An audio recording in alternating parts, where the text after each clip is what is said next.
Olá, eu sou Moisés Correia e este é o programa Outro Olhar. Veja nessa edição. Como eu prometi no programa passado, vamos repercutir o Dia Nacional de Luta do dia 11 de julho, realizando uma entrevista com o presidente da nova Central Sindical de Trabalhadores, Sebastião José da Silva. No último bloco do programa, nós vamos debater o papel das manifestações que vêm ocorrendo no Brasil há mais de 45 dias. Chamamos para fazer esse debate o jornalista Beto Almeida, presidente da TV Cidade Livre de Brasília e diretor da Telesul. Nos aguarde, voltamos daqui a pouco.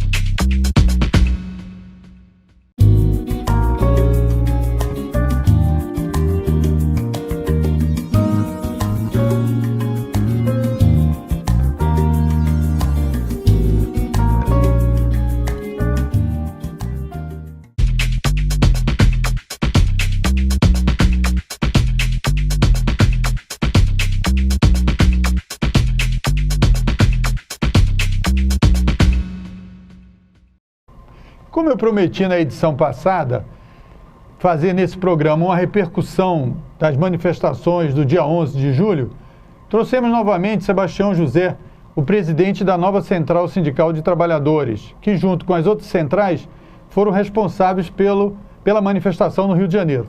Sebastião, qual é o balanço que você faz do dia 11 de julho? Bem, primeiro, eu gostaria de dizer que foi as manifestações, não diria nem mais, as reivindicações dos trabalhadores, elas foram, de certa forma, muito bem debatidas nesses eventos, né? No Rio de Janeiro foi um sucesso, nós conseguimos mobilizar os trabalhadores, trazer os trabalhadores para o ato, para a passeata em si, cada um com as suas reivindicações. Evidente que aqueles nove pontos que é a agenda dos trabalhadores, que as centrais vêm trabalhando ao longo dos últimos 10 anos no Congresso Nacional, alguns que nós avançamos e depois o governo vetou, como é o caso do fator previdenciário, que foi o carro-chefe, ficou demonstrado na passeata que esse é o principal problema dos trabalhadores no Brasil. O fim do fator previdenciário tem uma repercussão muito grande. Vocês chegaram a algum número de quantos já estão atingidos por essa redução salarial? Não, primeiro eu queria fazer um balanço com você aqui, né, para os ouvintes entenderem o seguinte: essa questão do fator previdenciário é lá do governo Fernando Henrique Cardoso. Foi uma forma que ele encontrou de achatar as aposentadorias dos trabalhadores em até 50%. O cara pode aposentar com ganhar R$1.000 e se aposentar com 500. Né? É uma escala.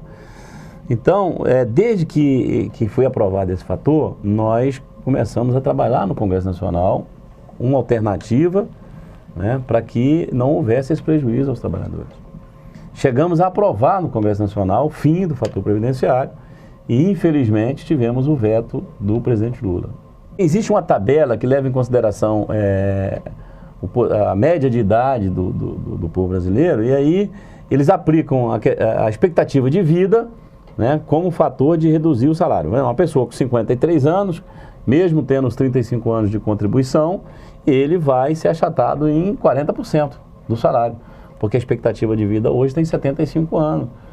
Né? E aí eles se baseiam nisso. Por isso que o governo fez uma proposta alternativa, na época que nós estávamos discutindo no Congresso do Fator Previdenciário, que seria o fator 85-95, somar o tempo de serviço e a média de idade, né? O homem chegaria a 95 e a mulher a 85, para se aposentar com 100%, ou seja, para se aposentar com aquele salário que você contribui, você tem que atingir o fator 85-95. Nós não aceitamos naquela oportunidade, e aí, infelizmente, veio o veto do presidente Lula sem nenhuma alternativa. Agora, há uma perspectiva real, e principalmente depois das manifestações que nós fizemos no dia 11 em todo o país, acho que o governo e o Congresso Nacional viu da importância de trazer esse tema para discussão, porque isso, na nossa avaliação, o governo está garfando um direito adquirido dos trabalhadores. E foi importante você, inclusive, frisar, porque essa decisão foi na época do governo Fernando Henrique. E depois o que aconteceu no governo Lula é que ele não... Na verdade, a gente tem aqui... Porque, na verdade... Como é que esclarece isso? Houve vamos dizer, quase que um compromisso do então candidato presidente Lula, que o PT naquela oportunidade foi extremamente contra o fator previdenciário, fazia um discurso de que isso era garfar, que o Fernando Henrique estava garfando os direitos dos trabalhadores, que o PT chegando ao governo resolveria esse problema. Não resolveu. Nós tivemos que levar a discussão para o Congresso Nacional, conseguimos mobilizar o Congresso Nacional para derrubar o fator previdenciário, e aí tivemos a surpresa do governo que ganhou a eleição, assumindo um compromisso com os aposentados, com os trabalhadores brasileiros, que corrigiria essa distorção, né, que o governo anterior cometeu contra os trabalhadores, e esse mesmo governo vetou. E aí vem a presidenta Dilma, numa sequência, dizendo, mas nós vamos encontrar um meio termo aí. Assumiu esse compromisso, inclusive com as centrais sindicais, de que seria uma das primeiras coisas que ela faria no governo era tentar chegar a um denominador comum que não prejudicasse a Previdência Social, mas também que não fosse garfado o salário dos aposentados no Brasil. E já se passaram a metade do mandato e ela nada fez. Então hoje nós estamos empenhados, estamos mobilizando os aposentados, aqueles que estão próximos a se aposentar, que também vão ser penalizados com o fator previdenciário, para que o Congresso Nacional, desta vez, derrube o veto do presidente. E eu estive cobrindo lá para a Nova Central o 3º Congresso Nacional da Nova Central. E o Calixto, analisando a questão dessas manifestações de rua, falou muito bem que os trabalhadores vão para a rua sempre. Então era importante também, aproveitando esse balanço do que aconteceu na passeata aqui da Candelária Rio Branco, certo? Primeira questão do número de pessoas. Qual é a ideia que vocês fixaram da quantidade? Não sei se você viu, inclusive saiu aí na mídia. Não, você tocou num assunto muito importante para a gente falar aqui. Você estava no Congresso da Nova Central em Brasília e viu que nós fizemos lá no Congresso uma avaliação. Uma avaliação que parece que agora que o povo foi às ruas, né? Simplesmente... Estava todo mundo adormecido, não sei, essa lorota. Na verdade, não é nada disso. Na verdade, todos os dias tem greve no Brasil, todos os dias tem comissão de trabalhadores no Congresso Nacional discutindo categorias o caso, por exemplo, dos trabalhadores em transporte, motorista, uma profissão que não era regulamentada, que nós lutamos 40 anos no Congresso Nacional até regulamentarmos a nossa profissão.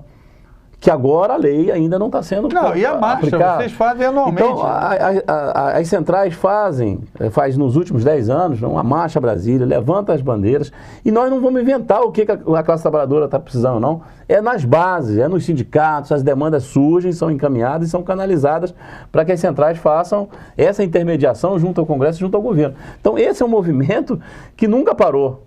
Né? É uma manifestação que ela acontece todos os dias de uma forma diferente, mas de uma forma muito organizada e onde as pessoas sabem por que estão fazendo o movimento e o que querem.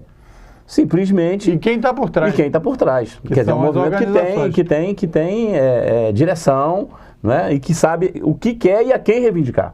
Essa é a diferença. Agora, sobre esse aspecto dessa manifestação na Rio Branco,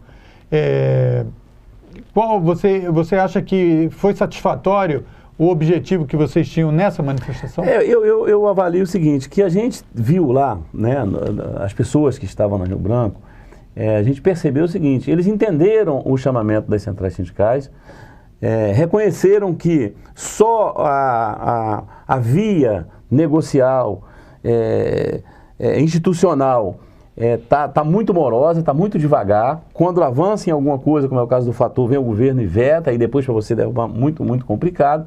Então, eles atenderam o chamamento entendendo de que essa reação, ir para a rua e dizer, olha, nós estamos aqui fortalecendo, eles estão falando por nós no Congresso Nacional, se precisar de uma greve geral, o Brasil vai parar, mas primeiro nós vamos simplesmente dizer o seguinte, olha, não dá para aceitar o ritmo em que as bandeiras dos trabalhadores estão sendo colocadas no Congresso. Pra você ter um exemplo, só para você entender melhor, eu acho que o telespectador precisa entender o seguinte, os empregadores, eles têm a mesma maneira de se organizar. Tem as confederações patronais, e o segmento, qualquer segmento, tem uma tossezinha, corre lá no BNDES e é socorrido pelo governo.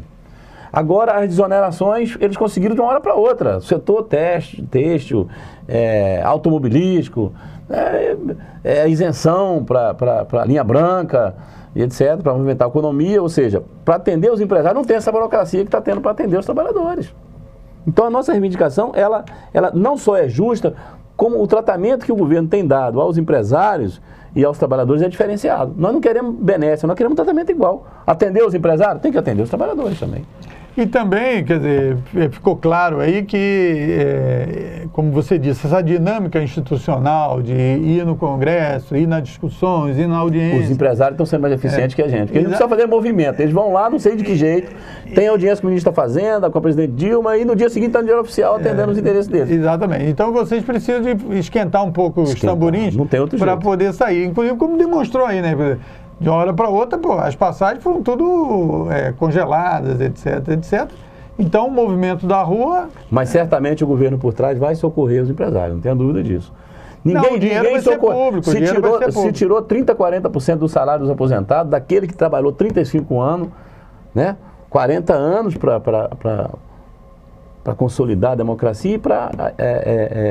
eu diria, ajudou o crescimento do país durante 35 anos, ele tirou 30% do salário dele e ninguém socorreu. Agora, duvido que não socorreram os empresários quando tiveram que achatar a tarifa. Isso eu não tenho dúvida. Então, e você está dizendo isso para reforçar do que, primeiro, os trabalhadores continuam indo para a rua já há muito tempo e fazendo suas manifestações, seu trabalho sindical e tal.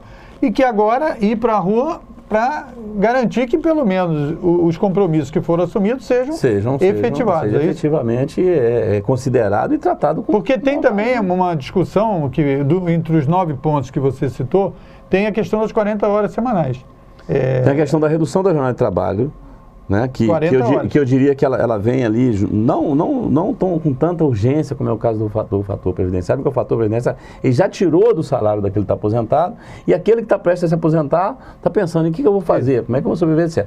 E você tem também hoje um negócio que os empresários estão bancando isso, na surdina, que é a questão do projeto de terceirização que está no Congresso Nacional. Isso acaba com a regulamentação do mercado de trabalho no Brasil. Então há uma reação nossa com relação a esse processo. Então tem eu acho que o fator previdenciário... Eu diria que esse é igual a PEC 37. Tinha que derrotar logo, porque isso aí acaba, né? Acaba com o trabalho formal no Brasil. Então, a terceirização, vamos explicar então. A terceirização, hoje no Brasil já existe a terceirização, mas a terceirização é aplicada no sentido de um complemento da atividade da empresa, né? Uma empresa metalúrgica, ela pode contratar trabalhadores para... produzir aço, não. Eles podem contratar transporte, limpeza, segurança e tal, que são setores adjacentes àquela atividade principal. O que está sendo proposto nessa PEC que você falou aí contra, é que qualquer atividade poderia seria uma desregulamentação geral. E a gente tem um governo passivo com relação a isso, porque nós temos a questão dos serviços essenciais, dos servidores públicos, que necessariamente, pela lei, tem que ser servidor, e que o governo tem dado um jeitinho aí, de contratos temporários, né? Na educação, por exemplo, na saúde. Hoje, aqui no Rio de Janeiro, é cheio de cooperativa de médico. A gente está faltando, médico do Estado, mas as cooperativas vão lá ganhar licitação, quer dizer... Então, a Constituição está sendo dibrada já, sem a terceirização da maneira que está lá, ser aprovada. E se for aprovado? Se for, aí a desregulamentação vai ser no serviço público e na iniciativa privada.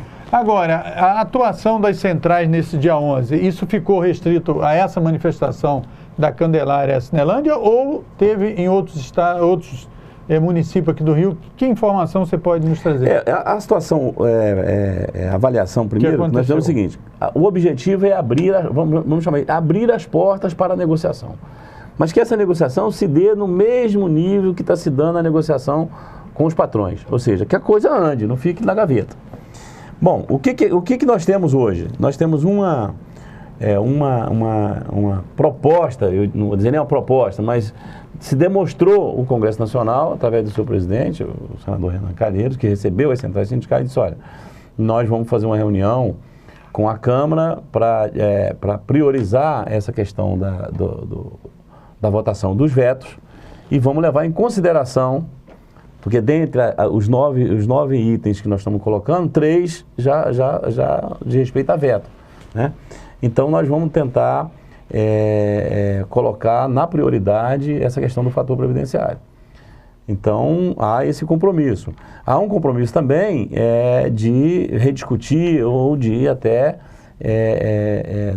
nos ouvir mais nessa questão do processo da terceirização. Ou seja, o Congresso sinaliza, tipo assim, olha, estou entendendo o recado de vocês, aqui nós vamos fazer a discussão.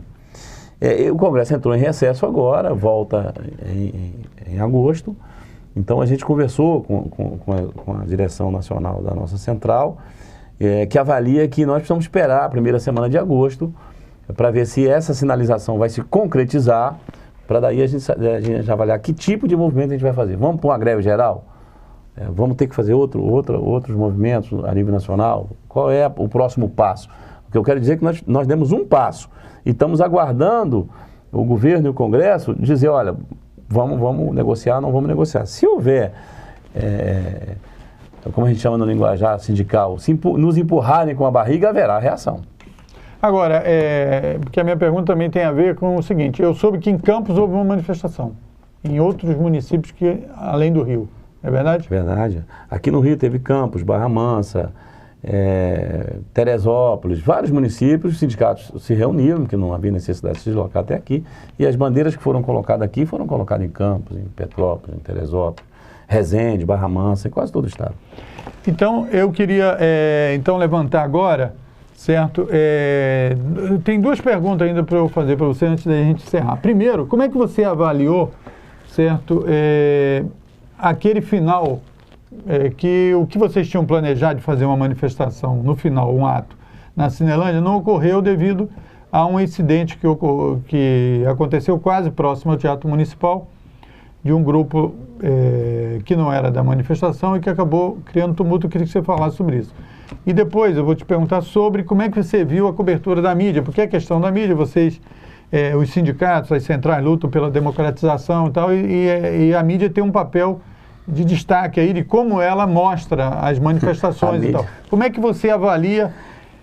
Você veja aí, você vai começar por um assunto. Eu vou começar pela mídia. Eu acho que a mídia é essa que já tem esse privilégio que eu falei, consegue resolver as coisas, seja no Congresso, seja no governo, atalhando o caminho. E nós temos que passar por esse caminho várias vezes para conseguir alguma coisa. Então é evidente que a mídia menospreza essas ações, porque eles não precisam disso para conseguir. São grandes grupos econômicos que estão manipulando a mídia no Brasil, no mundo todo é assim. Então, de certa forma, eles não valorizam muito aquilo, tentam até desqualificar, né? Então, na verdade, essa questão da mídia, por exemplo, se você olhar a foto que o jornal o Globo colocou, da passeada, dizendo o jovem tomara Rio Branco, tinha 100 mil pessoas, bota a foto. E depois ele fala, 5 mil rodoviários, 5 mil trabalhadores, as centrais sindicais, com cerca de 5 mil tomaram Rio Branco. E você olha a foto e vê muito pouca diferença. Não precisa falar mais nada para saber como é que essa mídia faz essa cobertura. Agora, um fato que você me perguntou, que eu gostaria aqui de esclarecer, e aos telespectadores que viram só aquelas imagens que foram selecionadas pela grande mídia, é que ficou muito claro para nós, o nosso ato, ele tinha início, ele tinha um trajeto, uma programação para o trajeto e uma programação para o encerramento, onde falaria os presidentes das centrais estaduais, e esclareceria mais os trabalhadores do que já tinha sido feito até aquele momento, de qual seria o próximo passo do movimento, etc. O que nós deparamos com a seguinte situação? De repente, apareceu lá 100 camarada mascarado, quer dizer, se tinha 100 mil, 50 mil, 30 mil, eu não vou entrar nesse detalhe, porque eu não sou especialista nisso, mas tinha muita gente. Mas as pessoas que estavam mascaradas e provocando a polícia eram 100.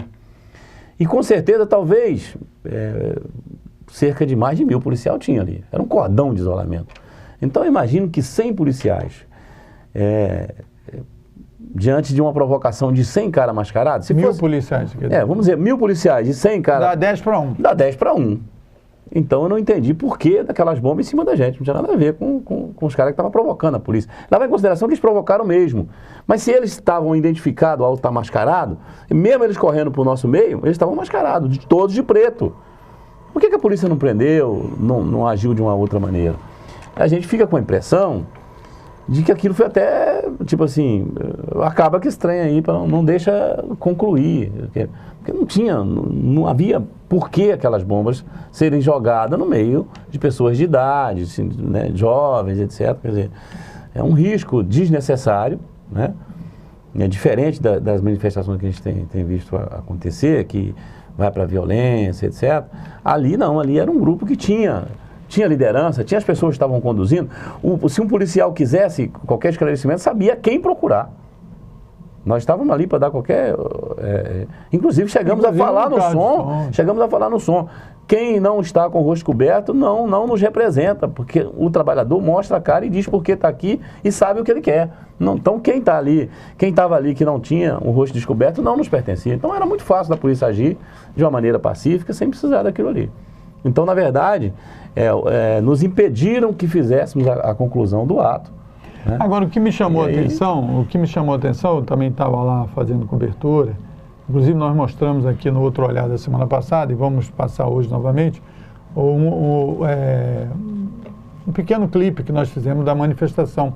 E no final tem o caso desse que você está citando, do corre-corre que houve no final. Porque ali, por trás do Museu Nacional, que fica do outro lado da calçada do Teatro Municipal, tem uma rua estreitinha. Aí esse grupo mascarado soltou ali uns rojões desse tipo de festa junina, que deu um estrondo muito grande, porque a rua é estreita, tem uns prédios, pá, pá. E aí o pessoal da manifestação, obviamente, vai abrir a manifestação e tal. E aí a polícia veio, ao invés de ter mais foco, né, ela veio enfrentando todo mundo ao mesmo tempo. Eu percebi isso que você falou. Agora, também. Teve um grupo que ficou na frente do carro de som, impedindo que o carro de som prosseguisse. Eu estava na frente Essa atitude, ali. eu considero uma atitude... Quer dizer, porque uma coisa é os caras até, por maluquice, ficar querendo brigar com a polícia e envolver todo mundo. Outra coisa é o cara se voltar contra o carro de som das centrais para impedir que o carro de som ocupasse. Mas antes deles tentarem impedir que o carro de som andasse, tinha acontecido um fato curioso. Quando estourou esses rojões lá, esse grupo, que na hora ali não era mais do que 20 provocando ali a polícia, eles não correram junto, não. Eles saíram um para cá, outro para lá, outro para lá. Quer dizer, eles correram para o nosso meio, mas um para cada lado. E aí a polícia pega e joga um rojão em cima de cada. Aí pega todo mundo. Então tem 1000 pessoas aqui, vem um cara correndo, é a polícia para coibir esse cara que fez algum ato. Aí joga uma bomba nos outros 900, pô. Então é um negócio assim meio que arde, inclusive, esquisito demais. Eu fiquei muito surpreso com aquilo ali.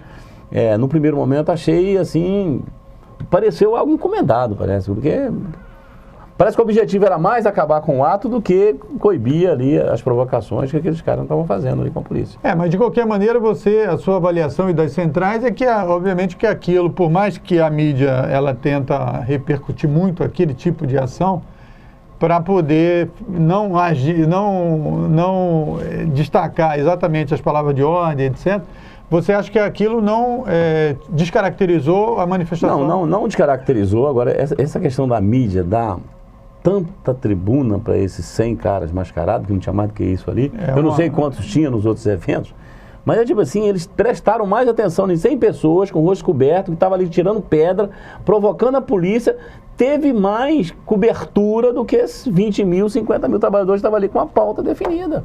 A mídia focou muito mais o mascarado jogando uma pedra na polícia do que o ato em si. Então não dá para entender realmente esse tipo de escolha da mídia, né? Não sei, tudo bem que notícia ruim vem demais, mas não é possível que chegar a esse ponto. Aí tá dando muita moral pros caras, por isso que aconteceu ontem, né? Anteontem aí já aconteceu outras coisas aí, vem acontecendo outros atos, porque eles estão se sentindo poderosos. Nós não somos muita gente, com 100 a gente domina a mídia. Então esses caras gostam de ficar na mídia, e a mídia tá fazendo o jogo deles. Tá certo. Eu queria agradecer mais uma vez a sua presença aqui no Outro Olhar. Se o telespectador quiser mais informações sobre as manifestações e sobre a atuação das centrais, basta entrar nos sites aí das centrais, o portal da nova central aqui, que o Sebastião dirige, é www.ncstrj.org.br, e aí poderá ter uma cobertura maior, certo? Quer dizer, aí vocês vão prosseguir, como você disse, discutindo os próximos passos. Com certeza. Você aí pode, as suas últimas palavras. Vamos só aguardar aí o retorno do Congresso Nacional, na expectativa de que eles tenham ouvido a voz dos trabalhadores na rua e levem em consideração que é importante atender a demanda dos trabalhadores. Obrigado.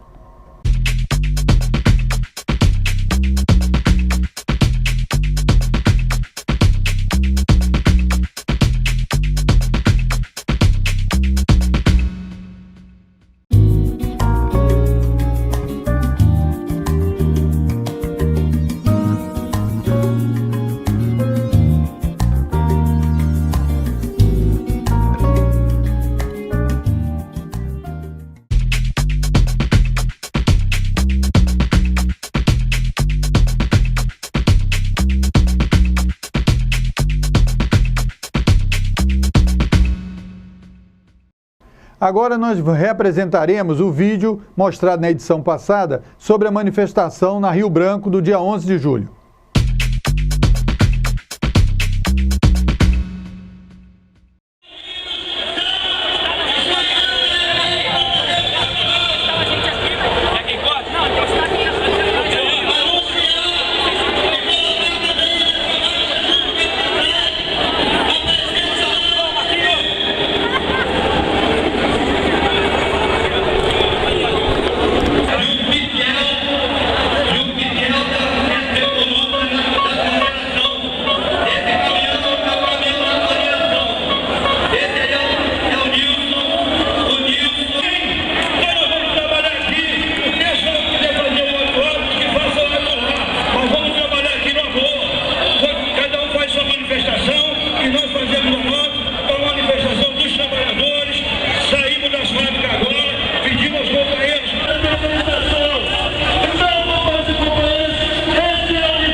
Nos aguarde, voltamos daqui a pouco.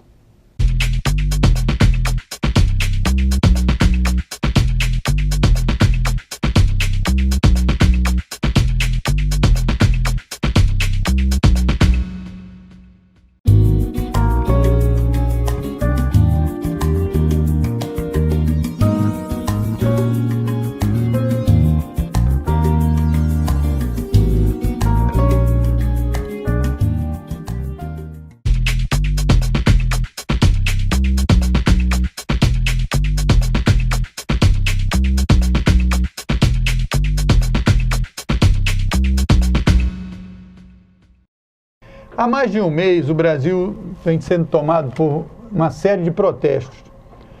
Muita confusão sobre a avaliação desses protestos tem ocorrido aí através das diversas mídias, principalmente na internet. Aqui o nosso programa Outro Olhar tenta dar uma contribuição nesse debate, trazendo das pessoas que eu considero um dos jornalistas mais importantes aí de todo o campo democrático da comunicação, que é o jornalista Beto Almeida, presidente da TV Cidade Livre de Brasília e diretor da Telesul. Beto, você como um protagonista e também um experiente observador, qual a avaliação que você faz desses protestos que desde início de junho, certo, vem tomando conta do país? Bom, primeiro eu queria agradecer ao convite, né, para estar aqui com você no programa Outro Olhar. E exatamente um outro olhar é que a gente precisa lançar sobre essas questões, né? Porque quando há mais ou menos uma incrível coincidência, né? Porque o PT lançou recentemente uma resolução do Diretório Nacional saudando as manifestações. E a mesma coisa a TV Globo, e a mesma coisa os grandes jornais conservadores que sempre foram contra as manifestações populares, né? A não ser que virou uma confusão, né? Virou uma confusão, né? A não ser, eles só eram a favor da marcha com Deus pela família, que foi o preâmbulo do golpe de 64, né? Então é realmente necessário abrir o espaço para uma divulgação de outros critérios, porque, veja bem, é verdade que hoje você tem mecanismos, as chamadas redes sociais, que permitem manifestações, mobilizações de grupos jovens, especialmente da classe média, com muita rapidez, muita dinâmica e tal. É verdade. E quando eu falo permitem, eu quero dizer permite-se até mesmo a gente que esteja fora do país. Acho que não há paranoia e nem teoria da conspiração. Eu não acredito na teoria da conspiração, eu acredito na prática. Da conspiração? Ela sempre existiu. Não é teoria, é prática. A história é a prática da conspiração. Mas onde não é assim? Quando não foi assim? Me dê um exemplo em que foi só teoria. Tudo é prática da conspiração. 64, 73 no Chile, 76 na Argentina. Tudo é prática da conspiração. Então, essa coincidência ensejou uma discussão muito interessante, porque dentro do Partido dos Trabalhadores, alguns setores usam as manifestações das ruas para fazer ajuste de contas interno. E, por exemplo, ontem o presidente Lula, está no Globo de hoje, né? Ele disse: as manifestações estão na era digital e o PT está na era analógica. Com o Paulo Bernardo, ministro das Comunicações, nós não poderíamos esperar outra coisa, não é, companheiro Lula, né? O Paulo Bernardo é uma pessoa absolutamente desqualificada, inconfiável, sem qualidades políticas para exercer o cargo. Mas mais grave que isso é você deixar uma eterna funcionária da Globo na Secretaria de Comunicação. Aí é mais grave ainda. Nesse sentido, o PT realmente está na era analógica. Está perdendo a guerra da comunicação. As manifestações, vamos recapitular aqui, Moisés, algumas das reivindicações. Redução da maioridade penal, para botar filho de pobre no xadrez. Fim do Enem, para impedir que os filhos do pobre possam ir para a universidade. Fora Dilma, Lula no xadrez, volta dos militares. E, evidentemente, tem lá um abaixo à TV Globo, de vez em quando um sindicato, por conta própria, com muita coragem, colocava estatização dos transportes, mas não era a norma. Não era a norma. Então, quer dizer, as manifestações, inclusive pela sua... Eu vi, por exemplo, cartazes. Eu estou com uma senhora muito bem vestida, que é raro em manifestações populares, né? Eu não consigo contratar empregados que durmam no emprego. E um outro cara ao lado dela, com uma cartolina também, dizendo assim: os aeroportos agora parecem rodoviários. São coisas elitistas, não são populares, né? Agora, isso deles legitima as reivindicações? Não. O povo, ou os jovens, ainda que seja a classe média insatisfeita, porque se uma parcela da sociedade melhora de vida, isso provoca comichão. E setores da classe média se sentem insatisfeitos. Mas nem toda insatisfação da classe média é legítima. Então, vamos lá. Mas as manifestações foram chamadas pelo movimento, as primeiras, pelo menos, pelo movimento do Passe Livre, que é um movimento que não é de hoje. Ele existe desde 2003, principalmente numa atividade que houve na Bahia. Depois, em 2005, no Fórum Social Mundial, eles se constituíram como uma articulação mais orgânica e tal, em nível do Brasil, e puxaram as manifestações. Aí você está analisando, porque você colocou uma série de elementos aí nessa sua primeira intervenção, no sentido de que você acha que essa reivindicação, independente de a gente achar que ela tenha ou não um calibre correto, mas justa, de melhoria dos transportes, no caso eles estão propondo o passe livre, que teria que ver se realmente a efetividade, se é possível isso, como é que isso seria feito, etc. Mas essa manifestação foi tomada, então, você acha, através dessa perda de controle da comunicação do que o governo está fazendo, por setores que querem a desestabilização. Claro, é isso? Redirecionar as manifestações para outra finalidade, porque o aumento, o estopim foi o aumento do preço do transporte em São Paulo. O movimento Passe Livre nasceu lá em Santa Catarina, na revolta das catracas. Depois teve a revolta dos buzus lá em Salvador. Isso. Que foi uma greve fantástica, de uma semana e tal. conseguiram baixar o preço, né? Não conseguiram o passe livre. Mas, depois eu acho que é interessante discutir o passe livre. Mas aquilo que foi um gesto tecnocrático prepotente do prefeito de São Paulo, né? Aumentou o preço sem conversar com ninguém, nem com a mulher dele, e já havia sido alertado, olha, cuidado, aquilo ali, São Paulo é um caldeirão, qualquer coisinha, né? Se chove, para, quer dizer, você tem ali... Agora, lembra que você e eu somos da época do enfrentamento com a ditadura, quando ali os quebra-quebras de ônibus, quando a ditadura, os governos aumentavam o preço, era mais ou menos um estopim de uma força reprimida, né? Porque era ditadura e tal. Hoje nós tivemos essa manifestação que foi importante, mas ela foi levada a reivindicar uma série de coisas, tanto é que o passe livre se retirou. Eles se retiraram, né? Porque disse, não, nós estamos vendo aqui gente com reivindicações de direita, isso não é o que nós queremos. Então, isso é uma coisa muito possível de acontecer, né? Porque mesmo o Gramsci lá atrás dizia, quando há reivindicações ou movimentações legítimas, mas que não têm clareza programática, né? Elas podem ser utilizadas por outras podem ser utilizadas, forças. Então, muita atenção. Agora, o que eu estou lembrando é o seguinte, se você está pedindo o fim do Enem, né, redução da maioridade penal, negócio de tá gastando muito com estádios, né, com Copa do Mundo, não sei o quê. Você imaginou se era possível fazer um plebiscito no Brasil para saber se o povo gostaria de ter a Copa ou não? Não daria uns 99% a favor? Eu talvez até votasse contra, eu seria esplendidamente derrotado, né? Agora, um país considerado o país do futebol, de repente já não se pode mais fazer estádio, sempre foi assim no Brasil, só que de repente essa coisa foi industrializada para um governo que não só gastou com estádios, mas fez também uma série de coisas, programas importantes. 20 milhões de pessoas conheceram a luz elétrica agora no governo Lula. Isso não é pouca coisa. Agora, então você está dizendo o seguinte, que porque a mídia, né, esse debate também se desenvolveu aí, tem vários blogs discutindo, todo mundo apresentando suas ideias.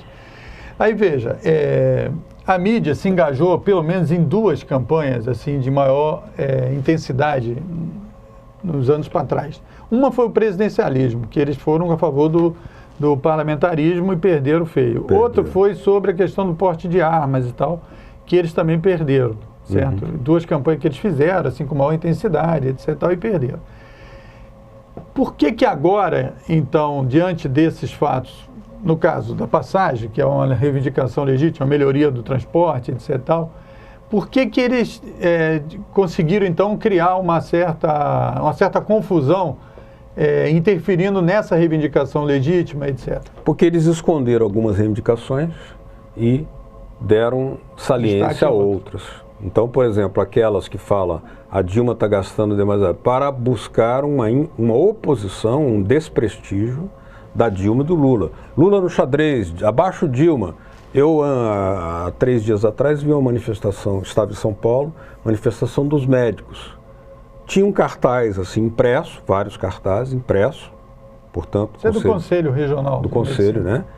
Com a Dilma vestida de Hitler, um bigodinho e tal, abaixo a ditadura petista. Então, quer dizer, isso não é discussão sobre mais médico, menos claro. Médico, já extrapolou completamente. Então, no caso dessas manifestações, elas surgem exatamente quando se percebe que haveria mídia mundial por causa da Copa das Confederações, a imagem do Brasil, que estava uma imagem, o país que estava conseguindo reduzir a desigualdade, de repente é o país em que as pessoas estão sendo espancadas na rua, e não se explicava que não era o governo federal, o governo Dilma, que mandava bater. Não se explicava. Aí foi a polícia do Alckmin, foi a polícia do Cabral, foi as polícias...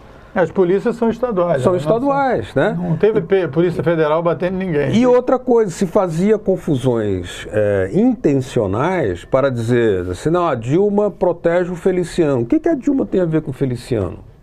Por que a Dilma não demite o Renan? A Dilma não pode demitir, o Renan foi eleito. Por que a Dilma não acaba com o cura gay? Porque não compete a ela isso. São coisas que, sabe? Mas isso tudo estava numa misturada danada, só que tem um resumo. E qual é o resumo?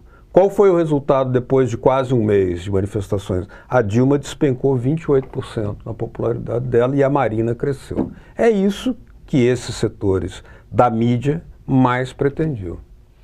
Então você acha que o pano de fundo, quer dizer, há uma reivindicação objetiva, concreta, até sensível a vários segmentos da população, principalmente os jovens, no caso, uma reivindicação que poderia ser considerada um debate justo, etc., que foi, então, contaminado por uma série de palavras de ódio que mobilizam outros setores. Agenda de E aí sucessão. você acha que, digamos, o governo da Dilma, como o governo do Lula, ela tem, esses dois governos, o governo principalmente a partir de 2003, vem levantando uma série de questões, por exemplo, dar mais espaço para os jovens na universidade, agora reivindicação das domésticas, espaço para os índios, para os pobres, etc. Então, esse setor que está lá mais para Casa Grande, certo? Quer dizer, e tal, está sendo meio empurrado, né? Quer dizer,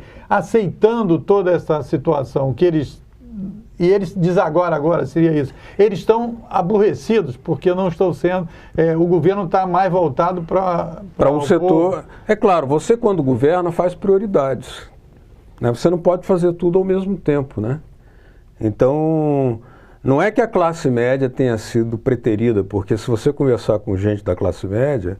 Aqui no Rio, a classe média se sente, lá em Ipanema, por exemplo, indignada porque o metrô chega lá e traz pobre da pavuna. Como se a praia fosse deles, né? Como se a praia fosse privativa. Isso é uma insatisfação ilegítima demais, antidemocrática, escravagista, vamos dizer assim. Tem lá Casa Grande. É a Casa Grande. Tem lá no Leblon um movimento contra o metrô passar por lá, né? Você tem em São Paulo o movimento lá de Higienópolis que não quer trazer gente diferenciada, como diz o Fernando Henrique Cardoso, para que não passem por lá. Isso para a época da Alemanha, onde os judeus tinham que ficar confinados em determinado canto, é um passo muito pequeno. É um apartheid informal que se tenta social, fazer, urbano. Certo? É porque o apartheid na África do Sul foi, aliás, Mandela faz 95 anos hoje, vamos homenageá-lo aqui, né? E com a ajuda de Cuba, o apartheid foi eliminado na África do Sul. Mandela disse isso, devemos o fim do apartheid a Cuba. Mas o que eu quero dizer é o seguinte, as reivindicações que não estavam presentes são muito importantes. Por exemplo, não tinha lá ninguém pedindo a aprovação da PEC do trabalho escravo, mas tinha pedindo a PEC 37, que é uma reivindicação da TV Globo. E a pesquisa do Ibope dizia que só 6% dos manifestantes sabiam o que eram e eram a favor da PEC 37. Percebe? Então as pessoas estavam ali de alegres. Eu fui em manifestações lá em Brasília, perguntava, conversava com companheiros, né, que estavam jovens, 18, 19 anos. Você tem escola? Tenho. Qual é a sua escola? É privada? É privada. É boa? É boa. É cara? É cara. E por que você está aqui nessa manifestação? Ah, porque eu quero botar fogo aí nesse congresso. E por quê? Eu perguntei, você tem alguma acusação contra Dilma concreta de corrupção? Você pode apresentar alguma coisa? Aí ele ficou assim, olhou para lá, olhou para cá. Está construindo muito estádio. Eu falei assim, pô, mas você é contra a Copa? Vamos acabar com a Copa do Mundo? Você acha que o Brasil não devia ter estádio e tal? O povo, eu sou contra até que seja caro o ingresso, mas que o povo possa sentar numa cadeira confortável, eu sou a favor. Que tenha banheiro limpo, que os estádios sejam mais civilizados, eu sou a favor. Por que na Europa pode ser? Se lá na Europa que estão destruindo os direitos, aqui estão expandindo e construindo os direitos, nós não podemos ter estádios mais confortáveis para o povo, que tem que ficar sentado no negócio de cimento lá, daqui a meia hora você já está todo ruim. Então, o que está em jogo no Brasil é o seguinte, antecipou-se a agenda eleitoral. Essas manifestações não surgiram em hora ocasional.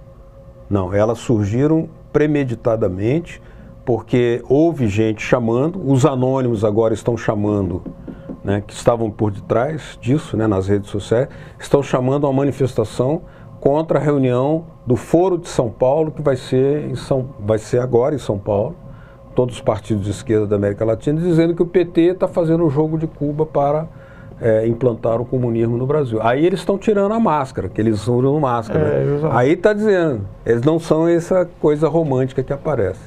Eu sei, mas veja, então, mas muita, digamos, há um sentimento sobre essa questão dos políticos. Como é que vai enfrentar isso? Porque, por exemplo, em Cuba, por exemplo, pode ser candidato quem não tem partido. Pode. Certo? Avulso pode ser candidato. Pode, né? Além do Partido Comunista, qualquer um pode ser candidato. Não, você não é candidato pelo Partido Comunista lá. Ah, não há indicação. As candidaturas são informais. Elas são indicadas pelo bairro. Ah, pelo bairro. Então é o seguinte, há um sentimento contra a política, contra os políticos e tal, muito incentivado, obviamente, pela mídia. Isso já é histórico, há muito tempo, etc. Porque eles tentam encabrestar o Congresso, né? Na medida que eles dizem, você se lembra que a Petrobras, ou foi um órgão aí, que falou assim, não, meia-noite eu vou divulgar, então, tudo que eu disser para a imprensa. Eles ficaram desesperados, porque eles querem ser o intermediário. Eles ouvem a Dilma e faz uma edição do que tem que botar. Aí, não, se a Dilma for falar direto, não. Por isso que a Folha chegou a pedir o fechamento da TV Brasil, certo? Eles dizem que aquele Nelson Mota falou que era um absurdo gastar tanto dinheiro e tal. Ele apoiou o golpe de 64. Então, eles querem, certo, ser os intermediários, né? Eles dizem que eles são a opinião pública, né? Eles são a opinião pública. Então, eles fazem uma agenda totalmente para encabrestar os políticos. Eles batem nos políticos para depois, as reivindicações deles, eles aceitarem, etc. e tal. Mas existe esse sentimento. Então, e como é que... Agora, e também por que a partir de determinado momento também essas manifestações reduziram e tal? Como é que... porque a Globo chegou a suspender 2 novelas, um troço inédito, porque o dinheiro da Globo vem da publicidade e do merchandising e tal, e as novelas têm um papel fundamental. O que revela que o interesse era outro. Né? Quando a Globo passa a suspender novela e passar as manifestações... 3 horas e meia de Jornal Nacional, que eram 23 minutos. E o surpreendente é que a TV Brasil não transmitiu as manifestações. Eu olhei lá, fui monitorar, estava transmitindo desenho animado. Parecia lá quando do golpe lá contra o Chaves, lá que passava o Tom e Jerry para impedir que a população visse que havia uma resistência ao golpe contra o Chaves, que queriam ele de volta, né? Botava o desenho Tom e Jerry. Aqui é mais alienação, autismo, né, da TV Brasil, que não tem visão jornalística sobre o que estava acontecendo, que tinha que discutir o que estava acontecendo na rua, né? Primeira coisa, entrevistar essas pessoas. Vem cá, por que você é contra a PEC 37? 90 e tanto % não ia saber o que dizer, eu não sei. Né? Por que não se reivindica aqui a reforma agrária? Não sei. Por que não se reivindica o fim dos leilões do petróleo? Não tinha nada disso nas manifestações. Agora nas centrais sindicais Agora tinha nas centrais sindicais. 9 reivindicações. Aí tinha, estava correto, estatização do transporte, mas já não tinha tanta aquela massa de jovens. Por que eles não foram? Né? Então, quer dizer, tem uma dicotomia. Você pode dizer o seguinte, tá bom, mas os jovens estão contra essa maneira velha, ou que acham desagradável enfim, pesada do movimento sindical. Vamos supor, vamos admitir isso como hipótese. Tudo bem, vocês podem fazer o que vocês bem entenderem. Agora, ser contra determinadas maneiras de fazer política não é ser contra a política em si. É o que o Lula diz hoje corretamente. Vocês podem ficar contra Lula, contra Dilma, como ele disse, né? Está no Globo de hoje. Mas não xingue a política. Entrem na política e mudem-na. Se a presidenta, né, queria um plebiscito, queria uma constituinte exclusiva e tal, e já se abriu mão, já fizeram uma pressão e tal, isso também não passa um pouco que o caminho para mudar a política, como você disse agora, também tem essas dificuldades? Qual seria a força política que ia resolver isso? Você tem que ter formas para fazer as mudanças na política, né? Por exemplo, o Chaves, ele se elegeu e convocou uma constituinte imediatamente. Exclusiva. Claro. E depois fez um referendo para que o povo aprovasse ou não aquela constituinte. Né? Depois ele fez um monte de plebiscito, referendo, a Cristina também fez, o Evo também fez. O Evo está querendo, inclusive, democratizar o próprio judiciário. né, para que ele seja eleito, como em alguns países é. Aqui é vitalício. Delegado de polícia nos Estados Unidos é eleito. Pois é, e aqui é vitalício. Agora, quando a Dilma propôs uma constituinte exclusiva e um plebiscito, nem o PT ficou meio... Zonzo. Ela não conversou com a gente.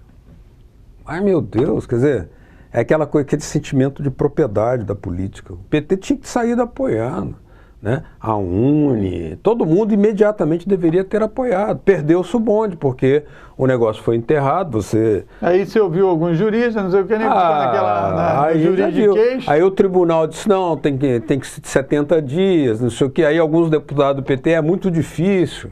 Alguns deputados do PT, atenção, hein? Atenção, alguns deputados do PT... acho que não estão na mesma sintonia com a presidente Dilma. Acho que não. Agora, você levantou um aspecto aí que é uma certa antecipação das eleições. Mas você não acha que ao se lançar a própria presidenta como candidata em março, isso também não ajudou um pouco? Eu fiquei achando que isso ajudou um pouco a precipitar. Por quê? Porque logo em seguida, várias pesquisas davam a Dilma com 63%. Então é o seguinte, se a Dilma é candidata à reeleição, não vai ser o Lula, vai ser a Dilma, já estava definido lá naquela época. Se a oposição não tem a menor chance, então eles foram procurar outro caminho, seria isso? Para o golpe, para uma tentativa de desestabilizar, de usar qualquer arma, vale, porque nós já estamos ferrados, etc. Até praticamente o mês de maio, todas as pesquisas, todos os cenários apontavam para uma reeleição da Dilma no primeiro turno. Então a oposição viu que tinha que fazer alguma coisa para que o calendário normal da Dilma no primeiro turno. Então, nesse sentido, eles jogaram com um processo novo, que agora, inclusive, se desvirtuou para esse grupo de essas alas, eu considero fascistas, que saem a quebrar patrimônio público. Isso é fascismo. Quem é que anda de ônibus, de metrô, vai quebrar estação, vai quebrar banheiro, vai quebrar... Eles impediram o carro de som das centrais de andar. Isso então, é fascismo. Isso é fascismo. Vamos dar o nome aos bois, não vamos ter papo na língua que é anarquismo. Não, é fascismo. Anarquismo é outra coisa. Anarquismo é outra... Então, tentou-se fazer alguma coisa com essas manifestações, aproveitando, sim, insatisfações que existem na classe média. Há insatisfações. Como eu te disse, nem todas são legítimas, né? Mas a classe média não deveria se sentir assim, porque, veja bem, 100 mil filhos da classe média estão estudando hoje nas melhores universidades do mundo, de graça, pagos pelo mesmo dinheiro, do mesmo orçamento que paga o Bolsa Família, que a classe média condena. Então, o dinheiro para o Bolsa Família é ilegítimo, o dinheiro para os seus filhos estudarem na Europa é legítimo. Ora...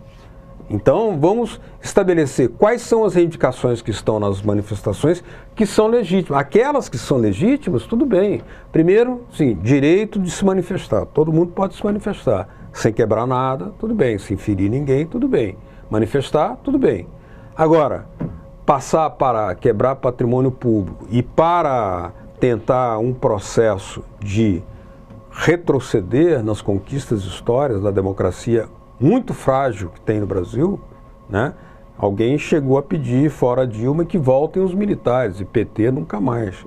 Ora, por quê? Porque o PT promoveu, com todos os seus limites e dificuldades, uma grande democratização do acesso à cultura, ao emprego com carteira assinada, a programas sociais. Mas, então, para a gente ir encerrando a nossa entrevista aqui, que está sendo muito interessante, poderia gastar muito mais tempo nesse debate, ele vai prosseguir, obviamente, mas você não acha também que alguns segmentos, né, aí da política e tal, acaba tendo atitude que realmente é difícil? Digamos, essa questão dos helicópteros aqui do Sérgio Cabral, sim, mas isso carregar aí... cachorrinho, carregar... A Casa Grande existe, né? A Casa Grande está aí, eu acho que não tem sentido. Aí sim, os manifestantes devem propor ao parlamento que estabeleçam leis completamente rigorosas para impedir que essas coisas aconteçam. Eu acho até que o Sérgio Cabral não deveria morar ali onde mora, deveria morar na residência oficial. Porque ele cria tumulto para os seus vizinhos. Já fizeram abaixo-assinado. Claro, tira ele de lá, pô. Ele está atrapalhando a vida lá. Ele vai morar não sei aonde. Né? E deixa aí os manifestantes quiserem ir lá. E agora, o manifestante tem que fazer também manifestação. Manifestação, né? Não pode chegar e querer, vou botar fogo no... Aquele negócio de querer botar fogo no Palácio do Itamaraty é para condenar a política externa brasileira, que é favorável a Cuba, favorável à Venezuela, favorável à integração latino-americana, é terceiro-mundista e tal. Não tem sentido. Isso. Agora, Beto, então, qual é a mensagem aí que você deixa, principalmente para os segmentos progressistas, etc., que estão preocupados, tem muita gente aí de bem muito preocupada com essa situação. Qual é, para, assim, se puder resumir essa sua avaliação do quadro, o que você falaria aí? Eu sou a favor das manifestações de rua e sou a favor que elas tenham projeto e programa, que seja para mais médicos, mais casas, mais cultura, mais democracia na mídia, mais trabalho qualificado, com carteira assinada para todos, menos violência nas favelas, em todos os lugares. Essas manifestações são necessárias, mas eu vi ali manifestações que pedem redução da maioridade penal. Aí não dá. Mas aí você acha então que quem é a favor das bandeiras de avanço, então faz a manifestação e contra, não fica quer dizer, entrando nessa manifestação que é uma manifestação contra os avanços. Nós devemos... Sim, haveria então duas manifestações, porque no Egito teve várias manifestações, cada lá na Venezuela teve manifestações. Claro. Para, inclusive, chocar as palavras de ódio, porque também é meio romântico, né? Ficar falando manifestação, parece que manifestação tem de todo tipo. Tem manifestação que defendia o Hitler, né, no poder, não? Claro, então... essa manifestação no Egito não apoiou o golpe militar. Isso. Então, quer dizer, não é toda manifestação que é democrática. Exatamente. Manifestação serve para muita coisa. A Marcha com Deus pela Liberdade, pela Família, foi para a ditadura de 64, né? Era manifestação. Né? Até o Dom Paulo Evaristo Arnes participou daquela... Ele apoiou o golpe, né? Tem um depoimento dele num documentário da TV Senado que ele disse que apoiou o golpe. Agora, você acha, então, esse último minuto final, você acha, então, que há uma certa falta de consciência política mais profunda das forças progressistas no sentido de detectar essas mudanças? Porque o povo vai para a rua, o cara fica todo achando que não pode ser contra, que não pode impedir que o nego quebre as coisas, porque como é que eu vou ser repressor e tal? Não tem uma dificuldade aí também nesse sentido? Tem. Eu vi o Beltrame hoje dizendo no jornal que a polícia não sabe o que fazer. Né? Porque quando ela reprime, criticam. Se ela não reprime, criticam. Olha, não se trata disso. Manifestação tem que ser garantida pela lei e pela ordem, garantida. Mas a manifestação tem que ter o início e um fim. Começo, meio, fim. E terminar e a cidade voltar à sua atividade. Agora, veja bem, qual é a dificuldade de identificar certos grupos que vão com a finalidade de quebrar e botar fogo, botando em risco a vida das pessoas? Não há dificuldade nenhuma. Então, nesse sentido, tudo bem, manifestações são necessárias, oxigenam a vida política nacional, aliás, fazem com que os outros setores também façam autocrítica. Será que eu estou sabendo defender aquilo que eu... Né? Por exemplo, eu acho que o PT não sabe fazer, o PT e o governo não sabem defender aquilo de bom que eles fazem, porque eles não têm política de comunicação. Se tivessem política de comunicação, Paulo Bernardo não seria ministro das comunicações. Beto, eu queria então agradecer a sua presença aqui no nosso programa. Eu que agradeço. Muito obrigado pela sua avaliação. Obrigado. Outro Olhar vai ficando por aqui. Até a próxima edição. Tchau.